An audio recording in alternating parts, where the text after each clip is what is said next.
नमस्कार, ABC channel में आपका स्वागत है। मैं हूं सचिन श्रीवास्तव और आप मेरे साथ देखेंगे आजमगढ़ से जुड़ी खबरें। आइए नजर डाल लेते हैं आज की खास खबरों पर। खबर के प्रायोजक हैं Sarvodaya polytechnic college and Sarvodaya college of pharmacy near RTO office Harbanspur Azamgarh. Admission open.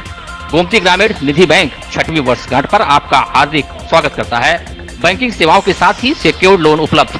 Corp apparels, Mukeriganj Azamgarh. Buy 1 get 3 flat 50% off on shoes. Kashi electric Bhawarnath Azamgarh. E scooty का exclusive showroom wooden touch Bhawarnath Azamgarh. A complete hardware store और hotel park green Sidhari Azamgarh. Samajwadi party के राष्ट्रीय अध्यक्ष और नेता प्रतिपक्ष सदन अखिलेश यादव ने आजमगढ़ में भाजपा सरकार पर जमकर हमला बोला। वे जेल में जहरीली शराब मामले में निरुद्ध सपा विधायक रमाकांत यादव से मिलने गए थे। इस दौरान उन्होंने प्रदेश व केंद्र सरकार को निशाने पर लेते हुए कहा कि सपा विधायक रमाकांत यादव को फर्जी तरीके से फंसाया गया है। आगामी लोकसभा चुनाव को लेकर उन्होंने कहा कि सपा अपने दम पर अकेले चुनाव मैदान में उतरेगी। समाजवादी पार्टी के राष्ट्रीय अध्यक्ष अखिलेश यादव आज इटौरा जेल में बंद अपने विधायक रमाकांत यादव से मिलने पहुंचे थे। जेल में मिलने के बाद मीडिया से बातचीत करते हुए उन्होंने कहा कि राज्य सरकार सपा नेताओं को चुन चुन कर फर्जी मुकदमे में फंसाकर काम कर रही है। सपा विधायक रमाकांत यादव को गलत मामलों में फंसाया गया है। उन्होंने कहा कि उनके ऊपर जो भी मुकदमे हैं वह पुराने हैं, उसमें उनको जमानत मिल चुकी है, लेकिन सरकार के इशारे पर प्रशासन को उन्हें नए फर्जी मामले में फंसाकर जेल में डाल दिया गया है। उन्होंने कहा कि भाजपा सरकारें सीबीआई, ईडी और पुलिस का गलत इस्तेमाल कर रही हैं। मीडिया के पूछे गए सवालों के जवाब में उन्होंने कहा कि आगामी 2024 का लोकसभा चुनाव समाजवादी पार्टी अकेले दम पर लड़ेगी। उन्होंने कहा कि बिहार में जेडीयू और आरजेडी गठबंधन सरकार को बधाई देते हुए कहा कि यही हश्र यूपी का भी होगा। सरकार को निशाने पर लेते हुए उन्होंने कहा कि आज आम जनता महंगाई, बेरोजगारी और मूलभूत समस्याओं से जूझ रही है। आने वाले चुनाव में जनता भाजपा सरकार को मुंहतोड़ जवाब देने के लिए तैयार बैठी है। विधायक रमाकांत यादव पूर्व सांसद उनसे मिलने आया था। बहुत पुराने मामले में 20 साल से ज्यादा हो चुका है। इतने पुराने मामले में जानबूझ करके सरकार के इशारे पे उन्हें जेल भेजा गया और लगातार उनके ऊपर झूठे मुकदमे सरकार के इशारे पे लगाए जा रहे हैं और सरकार ये चाहती है कि वो जेल से ना निकलें। देश में जो दिखाई दे रहा है, पता नहीं भारतीय जनता पार्टी क्यों 2024 की अभी से तैयारी कर रही है। ये विपक्ष के लोगों पे झूठे मुकदमे लगाना, उनके ऊपर प्रशासन से गलत कार्रवाई कराना, ये 2024 की तैयारी कर रहे हैं। क्योंकि जो मुद्दे हैं ये बेरोजगारी का जवाब नहीं देना चाहते। महंगाई क्यों लगातार बढ़ती चली जा रही है उसका जवाब नहीं है इनके पास। इसीलिए जानबूझ करके जनता का ध्यान हटाने के लिए और विपक्ष को उनके नेता आवाज न उठाएं, चिन्हित कर करके झूठे मुकदमे लगा करके उन्हें जेल भेजा जा रहा है। चाहे यहां पर आपके आजमगढ़ में हो या रामपुर में। आजम खान साहब, उन पे भी झूठे मुकदमे लगे, रमाकांत यादव झूठे मुकदमे लगे। केवल 2 नेता नहीं, और भी प्रदेश में तमाम नेता हैं जिनके ऊपर झूठे मुकदमे लगा करके सरकार ने जेल भेजा है। याद कीजिए, चुनाव से पहले एक इत्र व्यापारी पर छापा मारा था और इत्र व्यापारी को यह कहा गया कि इसने समाजवादी इत्र बनाया है, इसलिए समाजवादी पार्टी का ये समर्थक है। लेकिन आज भी अगर छानबीन करोगे, आप सच्चाई तक पहुंचोगे, वो व्यक्ति भारतीय जनता पार्टी का था। जो पैसा उस समय 200 करोड़ के ऊपर पकड़ा गया वो सब भारतीय जनता पार्टी के लोगों का था। लेकिन प्रोपेगेंडा, प्रचार झूठा, उसके माध्यम से इन्होंने ये प्रचार किया। किसी पे भी मुकदमे लग सकते हैं। आप बताइए, दिल्ली में न्यूयॉर्क टाइम्स कह रहा है कि वहां शिक्षा बेहतर हुई है, लेकिन सरकार स्वीकार नहीं कर पा रही है। क्या मुकदमा लगा दिया? इसीलिए पत्रकार साथी उत्तर प्रदेश में लगातार झूठे मुकदमे लग रहे हैं विपक्ष के लोगों पर। अच्छा अखिलेश भैया, आपका आपका कांड में मास्टरमाइंड होने का आरोप लगा है और 13 लोगों की मौत उसमें हुई थी। मुझे याद है एक पत्रकार पर, वो आज उसका जीवन नहीं बचा, मिर्जापुर का वो पत्रकार जायसवाल, जिसने ये दिखाया था और सच्चाई दिखाई थी कि दाल में पानी है, नमक से रोटी खा रहे हैं। बताओ उस पर झूठे मुकदमे लगे थे कि नहीं लगे थे? और एक पत्रकार नहीं, आप दिल्ली में बड़े बड़े पत्रकार आप जानते होंगे, अगर टीवी पर बोलते थे, सरकार की नियत और मंशा के तहत अगर उन्होंने कोई बात नहीं की तो संस्था से बाहर निकाल दिए गए कि नहीं निकाल दिए गए? तमाम ऐसे लोग हैं जिन्हें अपनी नौकरी छोड़नी पड़ी। इसलिए ये भारतीय जनता पार्टी प्रोपेगेंडा के सहारे, झूठे प्रचार के सहारे, अगर न्यूयॉर्क टाइम्स में खराब प्रचार निकल रहा है तो बताओ यहां पर क्या चैनलों को नहीं दे रही सरकार? हमारे जो छोटे पत्रकार हैं वो पूरी सच्चाई जानते हैं। अच्छा अखिलेश भैया, आज आप बेरोजगारी इतनी है कि अभी फरक्काबाद में भर्ती होने जा रही है। 1,13,000 नौजवानों ने फॉर्म भरा है अग्निवीर के लिए। सरकार बताए कि कितनों को वहां पर नौकरी मिलेगी, और मैं ये दावा कर सकता हूं 1,13,000 जो नौजवान अग्निवीर में भर्ती देखने गए हैं, 1,10,000 बेचारे वो घर लौट करके आएंगे, वापस लौट करके आएंगे। अच्छा अखिलेश भैया, आज आपकी यात्रा जो है कई मायने से देखी जा रही है, खासतौर पे उपचुनाव में ना आपका आना ये भी सवाल है। आज आना, आजम खान जी जेल में थे तभी नहीं, कई तरीके के सवाल है, उस पर ट्रोल भी हो रहा है, कई तरीके के जवाबों का आप एक साथ समझाएंगे। ट्रोल की बात मत करिए, ट्रोल पेड लोग हैं। आजकल बेरोजगारी इतनी, भारतीय जनता पार्टी किसी को 10,000 रुपए देती है, किसी को 15,000 रुपए देती है। आप भारतीय जनता पार्टी के खिलाफ किसी नेता के लिख देंगे तो उन पर कार्रवाई हो जाएगी। अगर विपक्ष के ऊपर कोई कुछ लिखता रहेगा उस पर कोई कार्रवाई नहीं होगी। इसलिए ध्यान हटाने के लिए ये कर रहे हैं। जहां तक चुनाव का सवाल है, मुझे आजमगढ़ की जनता पर पूरा भरोसा है कि जब 24 का चुनाव होगा, पूरा का पूरा वोट इंटरेस्ट के साथ वापस। चुनाव में ना आने के पीछे कारण क्या रहा, वो एक मसला बना हो। वो बात खत्म हो गई, समीक्षा हो चुकी है। ये आप अपना चैनल चलाने के लिए, आज तक चैनल चलाने के लिए ये सवाल मत पूछो। अच्छा सर, एक और कहना है कि कहाँ दबा रहे हैं भाई, क्यों दबा रहे हैं यार, क्या कर रहे हैं? ये देखिए, मुझे किसी नेता के बारे में कुछ नहीं कहना, कौन नेता क्या कह रहा क्या है, डिस्टर्ब कर रहे हैं आप बेहतर समझते हैं। सर डीजीपी क्या आज एक डेलीगेशन गया था आजम साहब के समर्थन में, क्या रणनीति रहेगी समाजवादी पार्टी के आने वाले दिनों में? समाजवादी पार्टी सदस्यता अभियान खत्म होने के बाद बहुत बड़ा फैसला लेकर के सरकार के खिलाफ खड़ी दिखाई देगी आप। सर 2010 से लेकर 2020 के बीच में ओबीसीज की नौकरी को लेकर के सरकार एक डेटा इकट्ठा कर रही है, तो क्या सरकार को 2024 के इलेक्शन से पहले ओबीसीज की नौकरियों को लेकर याद आई है? देखिए, सरकार कभी भी ओबीसीज के बारे में या हमारे बहुजन समाज कहें हम अगर, तो बहुजन समाज की उन्हें चिंता नहीं है। अगर बहुजन समाज की चिंता होती तो आउटसोर्स क्यों किया जाता, फौज को प्राइवेटाइज क्यों किया जाता? जो लोग प्राइवेटाइज को बढ़ावा दे रहे हैं, ये बात समझ लीजिए कि बहुजन लोगों को हक और सम्मान नहीं मिलेगा। जो प्राइवेटाइज को बढ़ावा दे रहे हैं वो संविधान के तहत नहीं चलना चाहते हैं। अच्छा, अगर प्राइवेटाइज हो जाएगा तो जो संविधान ने अधिकार दिए हैं, जो संविधान से हमें हक और सम्मान मिलता है, वो कहाँ मिलेगा नौकरियों में हमें? सर हार की समीक्षा सर हुई है आजमगढ़ में? हार की समीक्षा हो चुकी है और समीक्षा में यही निकला है कि पूरा सूद सहित वापस होगी जीत अगली। अच्छा अखिलेश भैया, एक सवाल ये है कि ये गुटबाजी रही क्या रहा, इस पे कोई चर्चा नहीं। यहाँ के सभी नेताओं ने कहा है कि अगली बार 24 में जब चुनाव होगा, पूरा का पूरा वापसी होगा। सर गठबंधन में कोई नए साथी जुड़ेंगे आपके?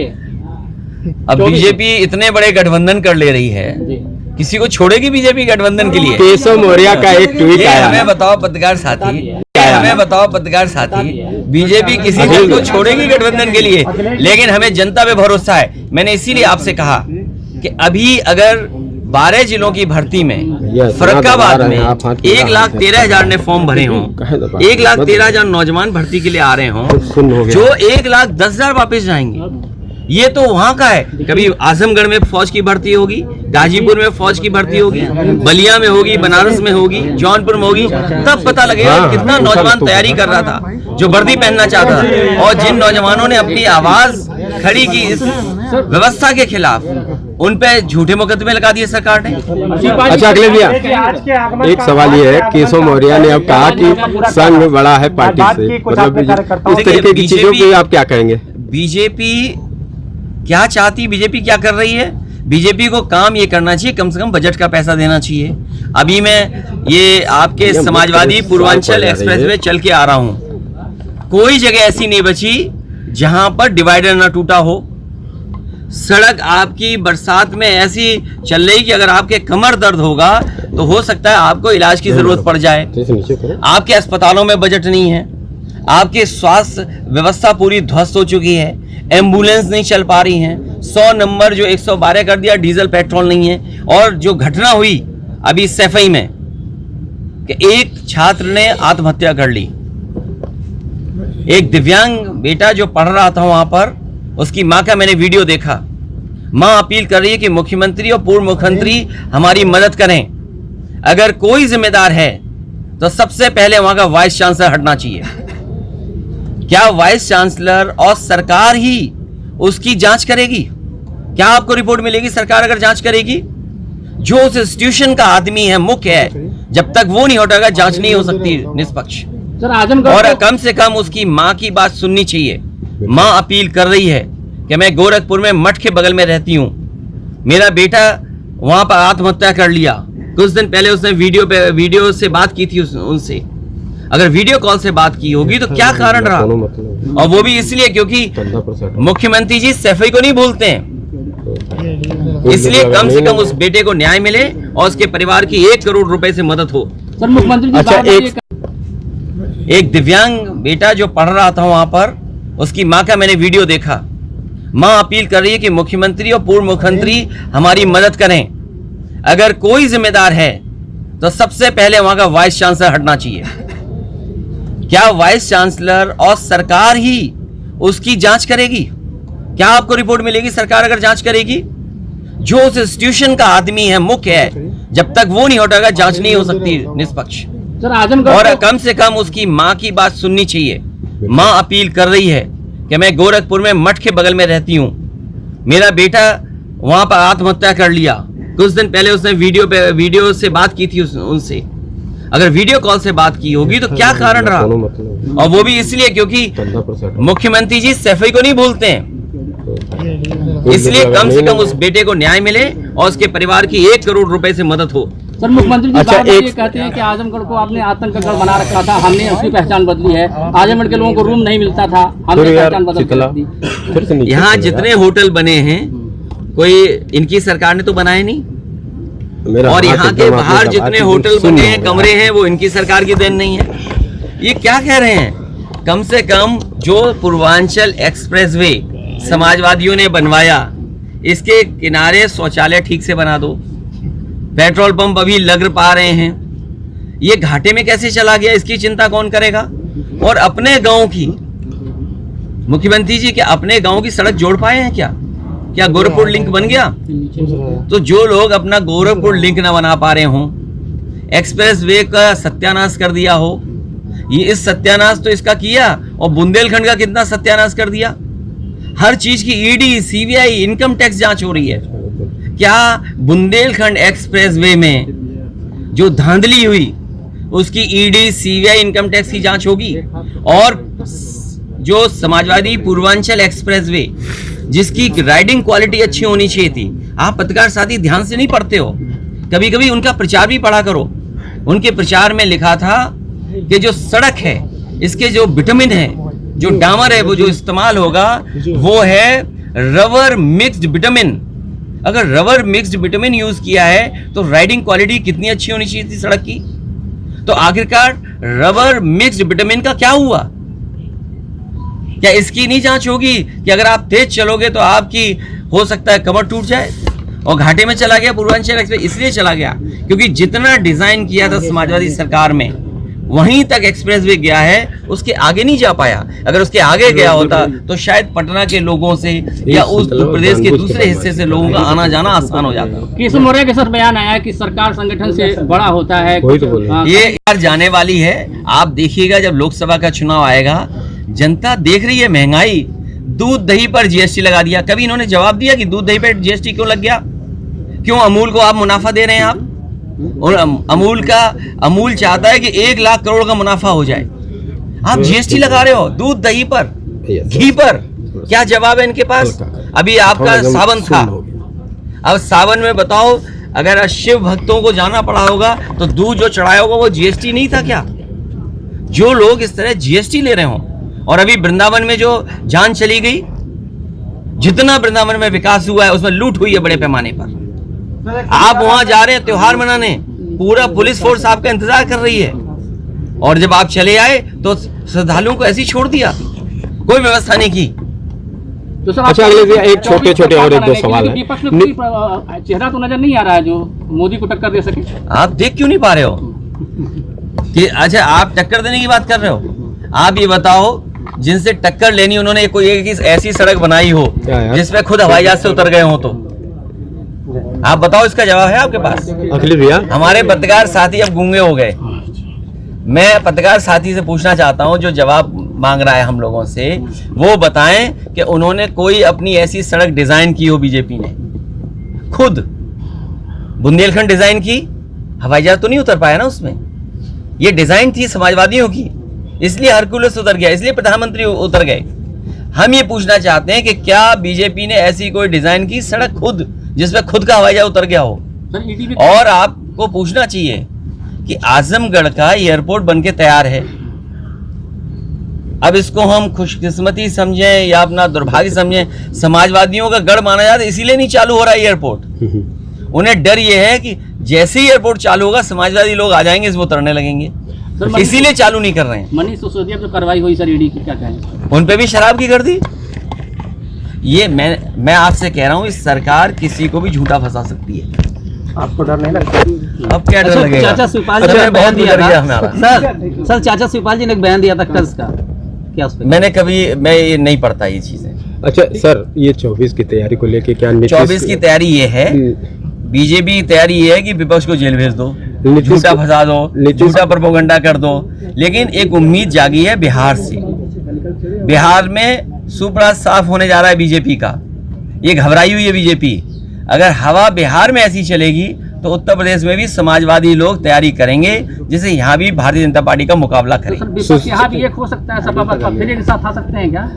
जो समाजवादी पार्टी इस बार जो हमारे पास गठबंधन में साथी हैं उनके साथ ही चुनाव लड़ेगी, कोई नया गठबंधन नहीं। इटौरा स्थित मंडली जेल में बंद सपा एमएलए व पूर्व सांसद रमाकांत यादव से सोमवार को मुलाकात करने आए पूर्व सीएम अखिलेश यादव जब जेल परिसर में मौजूद थे, उसी दौरान वहां मौजूद पूर्व एमएलसी कमला यादव व जिला पंचायत अध्यक्ष विजय यादव पर आरोप है कि उन्होंने एक कार्यकर्ता को पीट दिया। यह खबर जैसे ही सोशल मीडिया पर वायरल हुई, राजनीतिक गलियारों में सुर्खियां बटोरने लगी। हुआ यूं कि दोपहर के समय जिला कारागार पहुंचे सपा मुखिया अखिलेश यादव के साथ वहां पहुंचे नेताओं और कार्यकर्ताओं की भारी भीड़ जमा हो गई थी। जेल मैनुअल के अनुसार पूर्व मुख्यमंत्री के साथ जेल के अंदर जाने के लिए कुछ ही लोगों को अनुमति मिली थी। ऐसे में तमाम वरिष्ठ नेता और कार्यकर्ता जेल परिसर के बाहर खड़े थे। इसी दौरान किसी बात को लेकर पूर्व एमएलसी कमला यादव और जिला पंचायत अध्यक्ष विजय यादव से एक कार्यकर्ता की तीखी नोकझोंक हो गई। फिर क्या, दोनों वरिष्ठ नेताओं ने उसको पीटना शुरू कर दिया। भीड़ में शामिल लोगों की वजह से किसी तरह से मामला शांत हुआ। घटना को लेकर भारतीय जनता पार्टी ने समाजवादी पार्टी पर हमला बोला है। भाजपा नेता आनंद गुप्ता का कहना है कि समाजवादी पार्टी गुंडों की पार्टी है। यह एक बार फिर सिद्ध हो गया, जहां राष्ट्रीय अध्यक्ष की मौजूदगी में ही सपा कार्यकर्ता की पिटाई कर दी गई। पीटने वाले भी सपा के वरिष्ठ नेता थे। उन्होंने इस मामले में कार्रवाई की मांग किया। समाजवादी पार्टी एक गुंडों की पार्टी है, ये तो कोई नई बात नहीं है। आज राष्ट्रीय अध्यक्ष श्री अखिलेश यादव के सामने ये घटना हुई है और ये दूसरों पे चुटकी लेने का काम करते हैं। आज इनके खुद के सामने ये घटना होती दिख रही है, इनकी मौजूदगी में हुई है और इन लोगों पर निश्चित कार्रवाई होनी चाहिए। राष्ट्रीय उलेमा काउंसिल ने समाजवादी पार्टी के राष्ट्रीय अध्यक्ष अखिलेश यादव के आजमगढ़ जेल में जाकर सपा विधायक रमाकांत यादव से मुलाकात पर सख्त ऐतराज जताया है। पार्टी प्रवक्ता एडवोकेट तलहा रसादी ने मीडिया से बातचीत करते हुए कहा कि यूपी के पूर्व मुख्यमंत्री व आजमगढ़ के पूर्व सांसद अखिलेश यादव जेल में बंद हत्या के आरोपी व शराब माफियाओं के संरक्षक माफिया विधायक से मिलने तो पहुंच जाते हैं, पर किसी मुस्लिम विधायक सपा के मुस्लिम कार्यकर्ताओं से मिलने जेल नहीं पहुंच पाते। उन्होंने पूछा कि अखिलेश जी 2.5 साल तक जेल में बंद प्रदेश के बड़े नेता आजम खान से नहीं मिल पाते, न ही बरेली के अपने मुस्लिम विधायक शहजील इस्लाम जिसकी संपत्ति पे भाजपा सरकार ने बुलडोजर चला दिया, उससे मिलने नहीं जा पाते हैं, और न ही अपने आजमगढ़ के संसदीय कार्यकाल में बिलियागंज में सीए आंदोलन के दौरान पुलिस की लाठीचार्ज में घायल मुस्लिम महिलाओं, जेल में बंद मुस्लिम नौजवानों, बुजुर्गों से मिलने नहीं पहुंच पाते हैं। आखिर अखिलेश जी को मुसलमानों से इतना परहेज क्यों है? उत्तर प्रदेश की आवाम और खास तौर से यूपी का मुसलमान यह देख रहा है और इसे याद रखेगा। आजमगढ़ के बाई इलेक्शन में उसने अपनी नाराजगी का एहसास भर कराया है, और अगर सपा मुसलमानों से ऐसे ही परहेज करेगी तो याद रहे कि आने वाले 2024 के इलेक्शन में यूपी का मुसलमान भी समाजवादी पार्टी से परहेज करने लगेगा। राष्ट्रीय अध्यक्ष उत्तर प्रदेश के पूर्व मुख्यमंत्री और आजमगढ़ के पूर्व सांसद श्री अखिलेश यादव जी आज आजमगढ़ आए हुए हैं। वो जेल में बंद हत्या के आरोपी और तथाकथित तौर पर जिले में शराब माफिया के संरक्षक एक विधायक से मुलाकात करने आए। ये उनका फैसला है, ये उनकी समाजवादी विचारधारा हो सकती है, पर उत्तर प्रदेश की आवाम, आजमगढ़ की आवाम और ख़ास तौर से उत्तर प्रदेश का मुसलमान उनसे ये पूछना चाहता है कि जब उनके वरिष्ठ नेता, कई बार के सांसद विधायक श्री आजम खान जेल में बंद थे तो 2.5 साल में उनसे मिलने नहीं जा सके। वो इस मौजूदा सत्र में उनके विधायक शहजील इस्लाम जिनके घर पर बुलडोजर चला दिया गया, जिनकी संपत्ति पर, उनसे मिलने नहीं जा सके। वो आजमगढ़ के सांसद रहते हुए यहाँ बिलरियागंज में यहाँ की महिलाओं पर पुलिस ने, भाजपा सरकार की पुलिस ने लाठीचार्ज किया, मुकदमे किए, कई सारे नौजवान से बूढ़े जेल में गए, वो उनसे मिलने जेल नहीं जा सके। उत्तर प्रदेश की आवाम और ख़ास तौर से उत्तर प्रदेश का मुसलमान इसे देख रहा है और वो इसे भी याद रखेगा। आपने बाई इलेक्शन में देखा और फिर आने वाले 2024 के चुनाव में भी उत्तर प्रदेश का मुसलमान इस बात को ज़रूर याद रखेगा। आजमगढ़ जिले में स्थित गोमती ग्रामीण निधि बैंक की सफलतापूर्वक 6 वर्ष पूरे होने व 7वें वर्ष में प्रवेश पर बैंक की मैनेजमेंट कमेटी द्वारा आजमगढ़ शहर के प्रतिष्ठित होटल गोल्डन फॉर्चून में 6वीं वर्षगांठ पर शानदार कार्यक्रम का आयोजन किया गया। इस कार्यक्रम का संचालन एंकर शिल्पी सेठ द्वारा किया गया, जहां दीप प्रज्वलन के साथ धनंजय राय गुरुजी एवं विनीत प्रताप राय के साथ अन्य पदाधिकारियों ने कार्यक्रम का शुभारंभ कराया। बैंक द्वारा आयोजित कार्यक्रम में मुख्य अतिथि के तौर पर बैंक के सीएमडी विनीत प्रताप राय, एमडी नवनीत प्रताप राय, एमडी सुभाष प्रजापति, धनंजय जी के साथ ही प्रमुख समाजसेवी अभिषेक जायसवाल दिन उपस्थित रहे। वही कार्यक्रम के दौरान 6 वर्षों में गोमती ग्रामीण निधि बैंक के सफलता में अमूल योगदान पर बैंक को 1 लाख से ज्यादा ग्राहकों तक पहुंचाने वाले 11 विजेताओं को उपहार स्वरूप कार भेंट की गई। उपहार पाने वालों में विजेताओं में नवनीत प्रताप राय, सुभाष प्रजापति, करण मौर्य, युद्धवीर मौर्य, सुभाष यादव, मुनीब यादव, आरिफ जी, प्रमोद कुमार, शाहनवाज खान और रुस्तम कुरैशी, प्रीतम कुमार शामिल है। इसके साथ ही गोमती ग्रामीण बैंक के सीएमडी विनीत राय द्वारा गोमती वर्ल्ड नाम के ऐप को भी लॉन्च किया गया।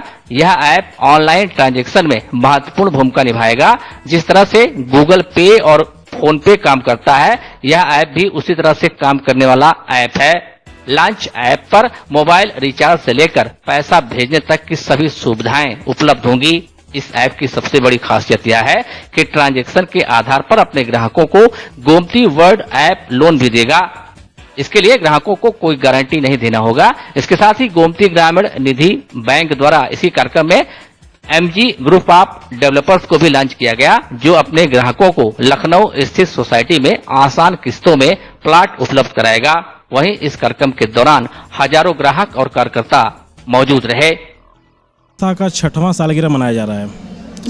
6वीं वर्षगांठ पे इस प्रोग्राम में आपको इनवाइट किया गया और सभी यहाँ आजमगढ़ के ज़िले के मऊ, गाजीपुर, बलिया, लखनऊ से जितने भी एम्प्लॉय काम करते हैं सब लोग अपने अपने लोगों को लेकर प्रोग्राम में आए हैं 6वीं वर्षगांठ को मनाने के लिए। जी जी, देखिए, गोमती ग्रामीण निधि बैंक का सबसे बड़ा उद्देश्य है कि हम लोगों की सबसे बड़ी खुशहाली है कि हम लोग 50,000 जो कस्टमर हमारे हैं उनको हमने लोन देके एक अचीवमेंट हासिल किया है। और आरबीआई के गाइडलाइन के अकॉर्डिंग हमने 1 लाख कस्टमर 6 साल में कंफर्म किया है, जिससे आने वाले 8 साल कंप्लीट करने के बाद हमें पूर्ण बैंक बनने का अवसर प्राप्त होगा। इसके उपलक्ष्य में 6वीं सालगिरह मनाई जा रही है। आज गोमती ग्रामीण बैंक जो है कि ऐप की लॉन्चिंग कर रहा है, एंड्रॉयड ऐप की लॉन्चिंग कर रहा है, जिसमें सेविंग अकाउंट, आधार से पेमेंट निकालने का पैसा जो आप आधार से पेमेंट निकालते जनसेवा केंद्र पे, अब अपने फ़ोन से ही निकाल पाएंगे। जितने भी प्रकार के आप बिल पे करते हैं सारे बिल आप गोमती ग्रामीण निधि के ऐप से पे कर सकते हैं, सारे रिचार्ज कर सकते हैं। और नेट बैंकिंग की सुविधा, मोबाइल बैंकिंग की सुविधा बैंक आज लॉन्च कर रहा है। ग्रामीण निधि बैंक का अगली एनिवर्सरी तक की प्लानिंग है कि 10,000 लोगों को हम रोजगार दें और कम से कम हम 1 लाख कस्टमर और अपने साथ जोड़ेंगे सेविंग अकाउंट के तहत, डेली और मंथली अकाउंट के तहत। Gomti Gramin Nidhi bank ABC channel के माध्यम से सभी समस्त देशवासियों, प्रदेशवासियों और जिलावासियों को 6वीं वर्षगांठ पे बहुत बहुत बधाई एवं शुभकामनाएं देता है। ग्रामीण बैंक की 6वीं साल पूरी हुई है। इस अवसर पर ये मेगा सेमिनार हुआ है और आप देख रहे हैं ये जनसमूह।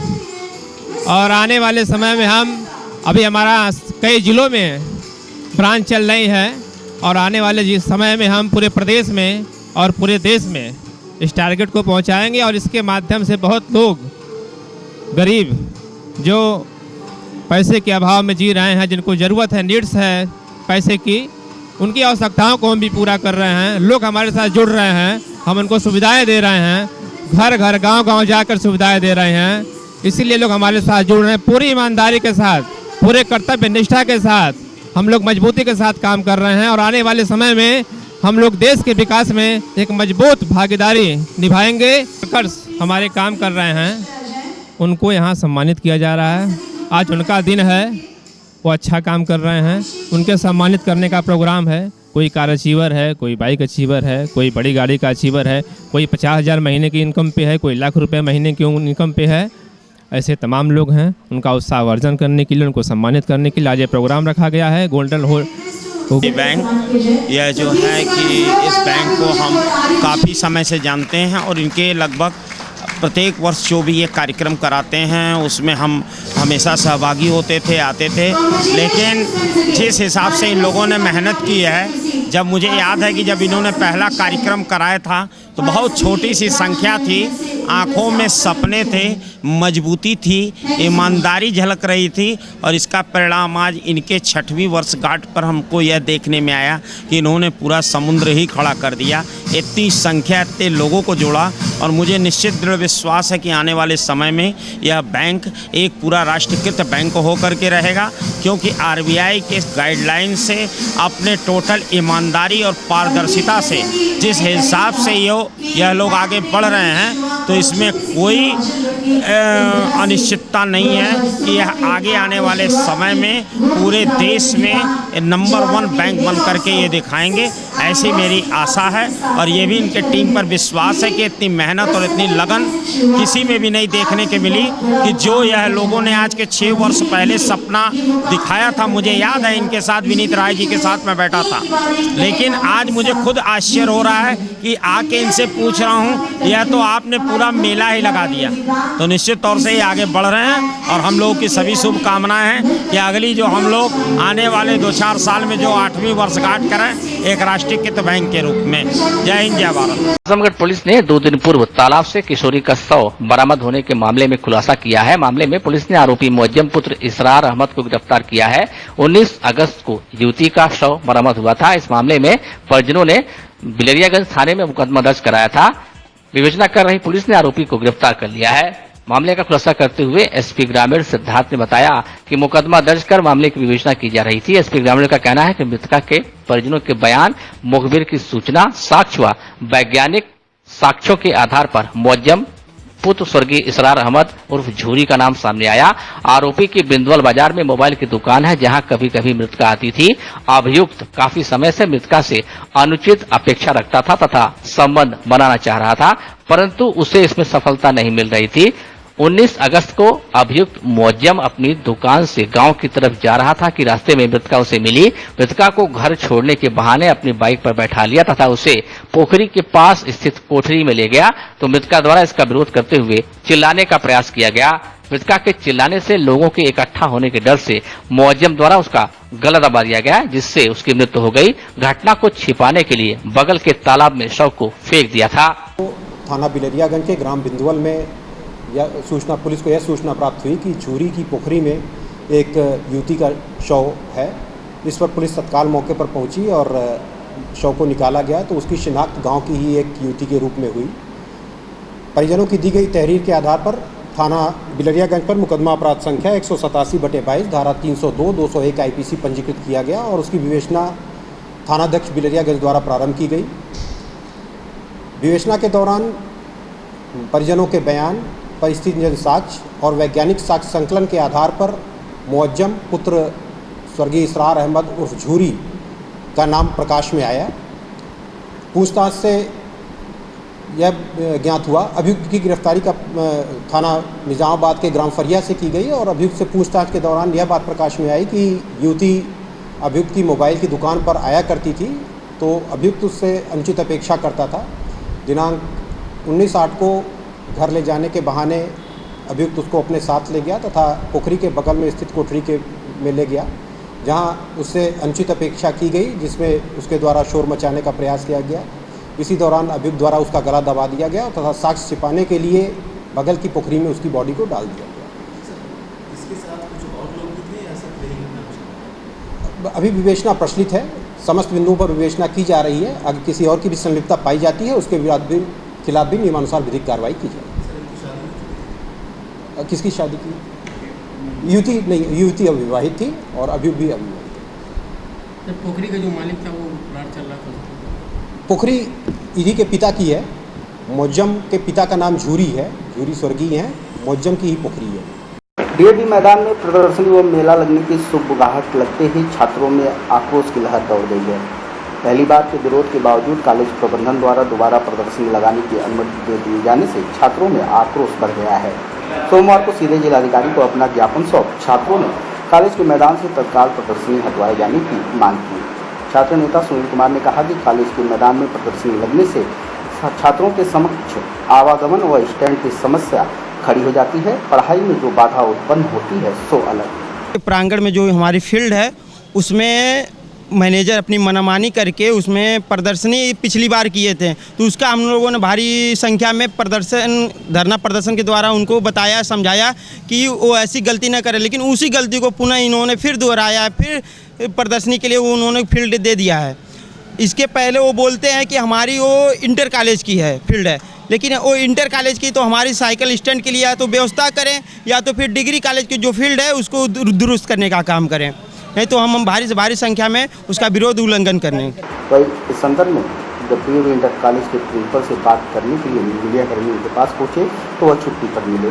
प्रभारी प्रिंसिपल सुशील कुमार ने कहा कि उन्हें इस संदर्भ में कोई जानकारी नहीं है। सही स्थिति के बाबत स्थायी प्रधानाचार्य व प्रबंधक ही बता सकते हैं। चीज़ तो हमारे मैनेजर साहब जाने और हमारे प्रिंसिपल साहब जाने, क्योंकि वो आज छुट्टी पे हैं, जैसे मेडिकल पे गए हैं तो उनकी जगह मुझे काम करना पड़ रहा है, तो इसके बारे में हमको जानकारी नहीं है। ये सब जो अनुमति मिलती है किसके द्वारा मिलती है? अब ये प्रिंसिपल साहब जो अस्थाई प्रिंसिपल है वो जाने और मैनेजर साहब जाने, इसमें हमारा कोई जो है हमको जानकारी है नहीं इसकी। ये मैदान आपका है? मैदान तो ये होता है कि इंटर कॉलेज का है, कहने में आता है। अब भाई हम तो यहाँ के वरिष्ठ लेक्चरर रहे हैं तो सारे कागजात तो हमने देखा नहीं, हमको तो जानकारी है नहीं है, लेकिन ये कहा जाता है कि इंटर कॉलेज का है, उसी में डिग्री कॉलेज का भी उसी में है। तो अब ये चीज़ें अच्छी तरह से आपको मैनेजर साहब बता पाएंगे और जो अस्थाई प्रिंसिपल हैं वो बता पाएंगे। ये विश्व हिंदू परिषद के 58वें स्थापना दिवस पर आर्यमगढ़ इकाई द्वारा 23 अगस्त को विशाल बाइक रैली का आयोजन किया जा रहा है। उक्त आशय की जानकारी देते हुए प्रांत सह संयोजक बजरंग दल गोरख प्रांत व जिला मंत्री विश्व हिंदू परिषद आर्यमगढ़ गौरव रघुवंशी ने बताया कि उक्त बाइक रैली में कार्यकर्ताओं समेत अनेक संगठन सम्मिलित होंगे। यह बाइक रैली नगर के हर्रा की चुंगी सदर अस्पताल के ठीक सामने स्थित जीवनधारा गौशाला से दोपहर 12 बजे निकलेगी। बाइक रैली जीवनधारा गौशाला हर्रा की चुंगी से मुकेरीगंज, पहाड़पुर, तकिया चौक, बड़ादेव, नगरपालिका, सिविल लाइन, नरौली, सिधारी, नया पुल, रैदोपुर, गांधी तिराहा होते हुए अग्रसेन चौराहा नगरपालिका पहुंचकर संपन्न होगी। उन्होंने सभी कार्यकर्ताओं से अपील की कि रैली में पहुंचकर कार्यक्रम को सफल बनाएं। विश्व हिंदू परिषद सन 1964 में श्री कृष्ण जन्माष्टमी के अवसर पर इसकी स्थापना हुई थी और तब से लेकर के आज तक जन्माष्टमी के अवसर पर एक हफ्ते का समय लेकर के संगठन द्वारा देश भर में अपनी सभी इकाइयों पर स्थापना दिवस के कार्यक्रम धूमधाम से मनाए जाते हैं। हम लोग भी हर साल आर्यमगढ़ नगर में बाइक रैली एवं जनसभाओं का आयोजन करते हैं विभिन्न स्थानों पर। इसी निमित्त आर्यमगढ़ नगर में 23 अगस्त को प्रातः 12 बजे सदर अस्पताल के सामने जीवनधारा गौशाला से एक विशाल बाइक रैली प्रस्थान करेगी 12 बजे दोपहर में और पूरे शहर का भ्रमण करते हुए मुकेरीगंज, पहाड़पुर, पुरानी कोतवाली, चौक, फिर नगरपालिका, नरौली, फिर सिधारी से फिर रैदोपुर से फिर गांधी तिराहा होते हुए नगरपालिका चौराहे पर आकर के समापन होगा। तो इस कार्यक्रम में हम आर्यमगढ़ नगर में और पूरे जनपद में निवास करने वाले सभी हिंदू भाइयों से आग्रह करेंगे आप हमारे कार्यक्रम में, हमारी बाइक रैली में सम्मिलित हों और हमारे बाइक रैली को सफल बनाने का और अपने एकजुटता को, अपनी सामूहिक शक्ति को प्रदर्शित करने का यह अवसर है और इस अवसर का लाभ उठाएं और हमारे संगठन को भी मजबूती मिलेगी और हिंदू समाज की एकता का प्रकटीकरण भी अच्छे से हो पाए। बुजुर्ग बीमार भाई को दवा के बहाने ले जाकर छोटे भाई ने सारी पैतृक संपत्ति अपने नाम बैनामा करा ली। मामला बिलैयागंज के गांव तेदुआ का है। बुजुर्ग पिता को लेकर जिलाधिकारी के पास पहुंची बेटी ने बताया कि उनके चाचा ने संपत्ति की लालच में आकर धोखे से पूरी संपत्ति अपने नाम उस समय करा ली जब उनके पिता काफ़ी बीमार थे। इलाज के बहाने उन्हें ले जाकर नशीली दवा खिलाकर उनके होश शून्य कर दिए। बेहोशी की हालत में सारी संपत्ति रजिस्ट्री करा ली। उनके पिता जब बेहोशी की हालत में ही लौटे तो उनकी उंगलियों और अंगूठे पर स्याही का निशान था।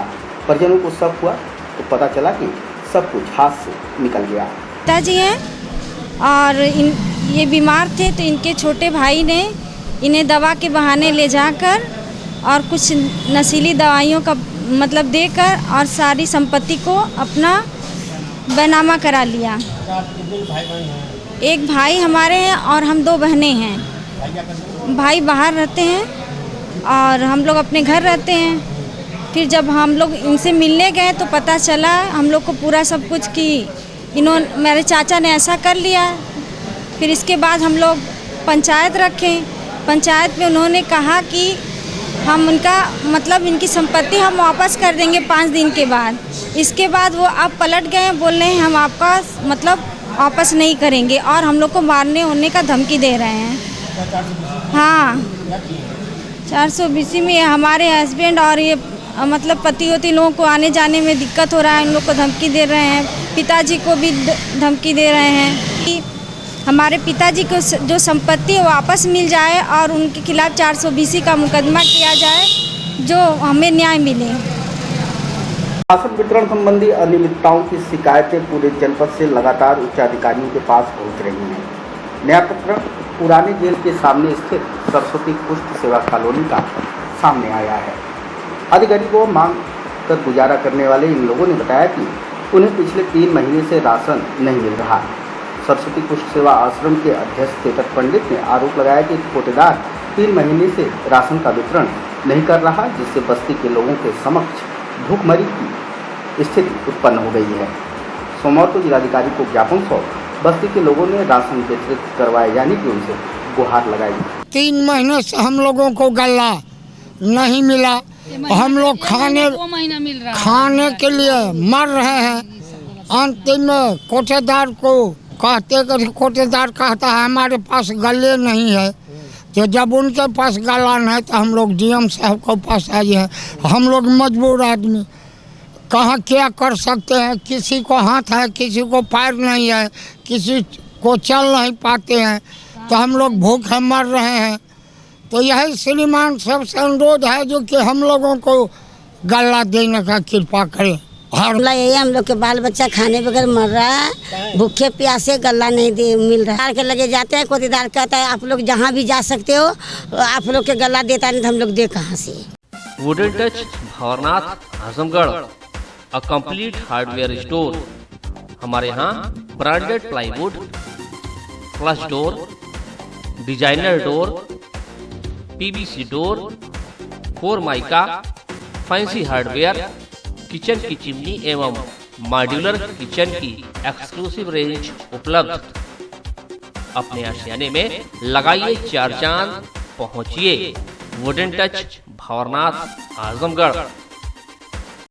इंटरनेशनल ब्रांड कॉब अपैरल्स, हर फैशन के कपड़े, हर मौसम के कपड़े, formal shirt, casual shirt, pant, denim, jeans, T shirt, suit, blazer, belt, undergarments and shoes. धमाका offer, buy 1 get 3, 50% discount on single garments. Shoes पर फ्लैट 70% ऑफ। जल्दी करें, ऑफर सीमित समय के लिए। शादी विवाह की करनी हो तैयारी या त्योहारों पर करनी हो खरीदारी तो पहुंचिए कॉब, निकट आनंद अस्पताल, Mukeriganj, Azamgarh. Hotel park green, hydel चौराहा, सिधारी, आजमगढ़। स्वच्छ और आरामदायक AC and non AC rooms, 24 hour room service, north Indian, south Indian, Chinese, Italian, veg and non veg लजीज और जायकेदार व्यंजन उचित रेट पर उपलब्ध। शादी विवाह, engagement, marriage anniversary, birthday party के लिए लार्ज बैंक्वेट हॉल, मीटिंग और सेमिनार के लिए कॉन्फ्रेंस हॉल। आपकी खुशियों में लगाए 4 चांद। होटल पार्क ग्रीन, हाइडल चौराहा, सिधारी, आजमगढ़। जनता के विश्वास और भरोसे के साथ सफलता के 6 वर्ष पूरा होने पर गोमती ग्रामीण निधि बैंक 6वीं वर्षगांठ पर आप सभी का हार्दिक अभिनंदन करता है। आपकी सेवा में सदैव तत्पर आपका अपना गोमती ग्रामीण निधि बैंक। बैंकिंग सेवाओं के साथ अब आपकी सेवा में सिक्योर्ड लोन भी उपलब्ध है। Sarvodaya polytechnic college and Sarvodaya college of pharmacy near RTO office, Harbanspur, Azamgarh. आपके अपने आजमगढ़ शहर में ही बस स्टैंड से मात्र 800 मीटर की दूरी पर संचालित पाठ्यक्रम polytechnic, civil engineering, electrical engineering, mechanical engineering, computer science, pharmacy, D pharma, B pharma. उपलब्ध विशेष सुविधाएं, प्रशिक्षित अध्यापक, अत्याधुनिक लैब, अत्याधुनिक वर्कशॉप, वाईफाई कैंपस, यातायात सुविधा, हॉस्टल सुविधा, कैंपस सिलेक्शन, बोर्ड द्वारा निर्धारित फीस पर प्रवेश, एडमिशन ओपन, सीटें सीमित। जल्दी करें। काशी गोमती ग्रामीण निधि लिमिटेड की नई सौगात, Kashi electric, Shri Gandhi Gurukul inter college Bhanwarnath के सामने इलेक्ट्रिक स्कूटी का भव्य शोरूम। पेट्रोल का खर्चा जाइए भूल, तय करिए कम बजट में पोल्यूशन फ्री लंबा सफर। देश में इलेक्ट्रिक स्कूटी की सबसे अनुभवी कंपनी हरियाणा की विनिंग फ्यूल्स मोबिलिटी की स्कूटी में मिलेगा आपको लो speed, high speed scooty, super comfort, sustainable seat के साथ अच्छी लाइटिंग फीचर्स। सुनहरा अवसर, खरीदें ये स्कूटी और पाएं निश्चित उपहार। ई स्कूटी की अपार सफलता के बाद जल्द आ रहा है इलेक्ट्रिक बाइक।